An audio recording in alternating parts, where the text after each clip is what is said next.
All right, friends, guess what? It's time for our Amazing Race recap, season 38, episode 10, and we've only got 2 more episodes left. Crazy. Finally there. I gotta tell you, I'm kind of excited. Just because it's been, in my opinion, and you've done this longer than I have with The Amazing Race, it's been a lackluster season. This season really has, and we've talked about that before, and I've seen other people kind of thinking that same thing, and I think it's because it's Big Brother players that we've known before. They all have those relationships, they're working more together, whereas if it was the random people from around the world, you get to connect with them more than you might already have connected at one point with these Big Brother players. And I also feel it would be more competitive because you're not having that loyalty to somebody you've known before. I feel like they've joined forces too much and have alliances. You don't need, this is not Big Brother. You don't need an alliance. Right. Get to the race. Well, even in this episode, Joseph and Adam even kind of mention, you know, we can't, yes, we had this alliance with Jag and Jess, but we kind of have to start breaking away for our own game here at the finale. But Jag and Jess still seem to want to kind of work with Joseph and Adam. Yeah. But anyway. I digress. So, they're going to fly to Milan, Italy. Gorgeous place. I'm sure. I mean, Milan. I love Italy, period. So, they get to the, which I think is the only part I do like about Amazing Race. I've told you, I wish they'd mix it up, because if you took formula from this season to season 1, it's exactly the same. Yeah. Like, everything pretty much, except for a few, like, double U-turns and that stuff. Yeah. Formulaically, though, if that's a word, it's the same. So I do love they use travel agents, because back in the day, that's what you did. You couldn't just go on the internet and do stuff. I love they're going to travel agents to find flights. Right. And it makes it exciting because, you know, unlike where you can book a little faster, like online or anything like that, you do have some drama that comes about it. Because, like, on this one, they fly to Milan, like you said. The first 4 teams all are on the same flight. Then Taylor and Kyland, they end up being the only team on the flight that arrives 45 minutes later. Yes. So it does set them back a little bit. Whereas, you know, if they were able to all book at the same time, they might have been a little bit more equal. I was thinking when they got the second flight, I was like, the only redeeming grace is knowing that Chelsea and her dad are going to get lost at some point. Oh, it's inevitable. If Chelsea and Jack don't get lost, then it's a miracle. What's happening? Yeah. Well, I got to tell you, though, Charlie, I loved the first challenge, because I would have been like, begging to do this one.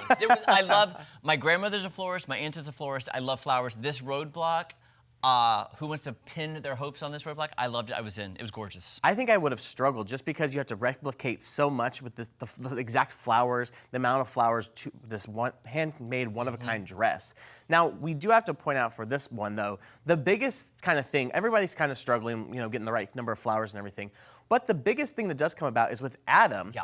He starts to get a little bit of lightheaded and dizzy. And they do mention in this episode that the members that are set aside, this is the first time in weeks they've actually been in direct sunlight.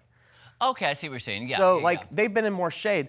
But Adam, he starts to get lightheaded and dizzy. He does go down to the ground at one point, and they kind of have to take him over into the shade and be like, are you okay?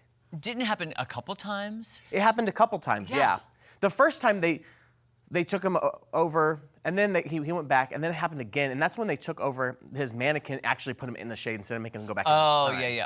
Yeah. But his blood sugar was apparently the opposite of, it was higher than it was supposed to be instead of low, and he drank, I think it was Gatorade before, and that but really it made it go too high then, and then he was like, I'm like, oh my gosh, where's the happy medium then? Yeah, exactly. I guess, you know, you have to have that moderation. Yeah, it was, to me, here's the thing, is I know they want everybody to compete, but I feel like if you have health concerns, they need to put that top priority versus the race, because I felt bad for somebody who's going through that when you have no control over that. Right. Producers, I'm just saying, help them out. Come on. Exactly. Well, the shade did help, though. No, the shade did.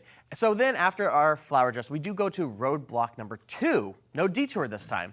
And this is a 2-parter, basically. So there's this kind of festival, Ren Fair thing. They have to do 2 games in it. The first one, they have to assemble pieces into a replica tower. And the tower is there in the square where they're at. For the second one, they have to have 2 locals push them on this wooden horse through a course and use a jousting stick to spear 4 rings in 1 lap. See, I would have wanted to do this one too. I loved this one. The replica tower, I was kind of like, you know, it depends on the pieces. The spearing with the jousting stick, that one looked fun though. Yeah, I love puzzles, so I was like, I was in. Again, I know that it's a TV show and they have to. I don't like that you can see the progress of other competitors, so they know they're in first place. You know what I'm saying? When they go to the place and they pull the envelope, there's 4 left, we're in first place. I wish they kept a million there and you don't know who's done what. Well, at one point, Jag and Jess are like, oh, there's 5 envelopes, or the first one's here. So, I mean, I get that, that's for sure. Now, when Adam and Joseph get to this roadblock, Adam, he's like, I want to do this to prove myself after the last one, which, I guess, he has that mentality that he's said it before in a few episodes, he feels like Joseph is carrying the team. Well. So I understand, but also you don't want to physically exert yourself past the point of return. So I did text Charlie about that because I was like, why is he doing it again? I missed the part again. Sometimes I zone out a little bit, I'm not gonna lie. It's easy to do. But I was like, why is he doing this again? He just had the heat stroke with the blood sugars, and I would have just been like, just do it. Just do it fast, get it done for the team. Yeah. But yeah, he wanted to prove himself, so I give him respect, mad props for that, but I'm thinking it's a game. Now, per every episode fashion, we kind of teased it earlier, Jack and Chelsea do get lost on their way to detour number 2. They leave detour number 1, drive for 30 minutes just to end up back at detour 1. Like, I don't understand how you guys can be that directionally challenged. How have they made it this long in the race? That too. They beat Tucker and Eric. How dare you?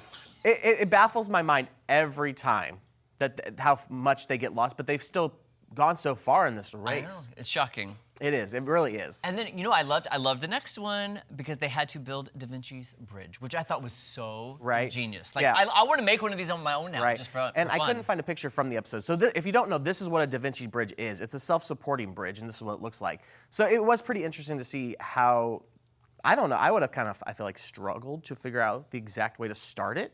Where, but it looks relatively simple. It does come down in the end, though, to 2 teams. Yes. Kyland and Taylor versus Jack and Chelsea. Now, a reasonable person would go, Jack and Chelsea are going to somehow get lost or do something because that's just the position they've been in a lot. I mean, you always expect Jack and Chelsea to get lost. But I'm kind of surprised, too, that Taylor and Kyland made up so much time after being 45 minutes late and then getting to the thing. They really made up for lost time. Well, the half an hour was basically the whole time, that Chelsea and Jack got lost, basically made it up for them. Right. So we do go to the pit stop, and I was kind of like, ugh, repeat again. Jag and Jas, they are our first place team. And to me, it's like, at this point, I feel like they're just going to win it all. Yeah. I'm gonna, here they are. I give my predictions. After we say who was eliminated, I'll give my predictions for the next 2 episodes. But eliminated, finally, Jack and Chelsea. I mean, I was very bitter when they beat Tucker and Eric because they were much better players. Yeah. So for them to make it to this round, and again, I interviewed Chelsea. She's lovely. I'm not saying anything against them as people, but as competitors, come on. Right. I mean, they lasted way longer than I thought. Okay, predictions. Prediction. I wished it was a little bit more climactic and not knowing, but I do think Jack and Jas will win. Yeah. And I think in the next round, probably Taylor and Kyland or the brothers. Oh my God, Joseph and Adam.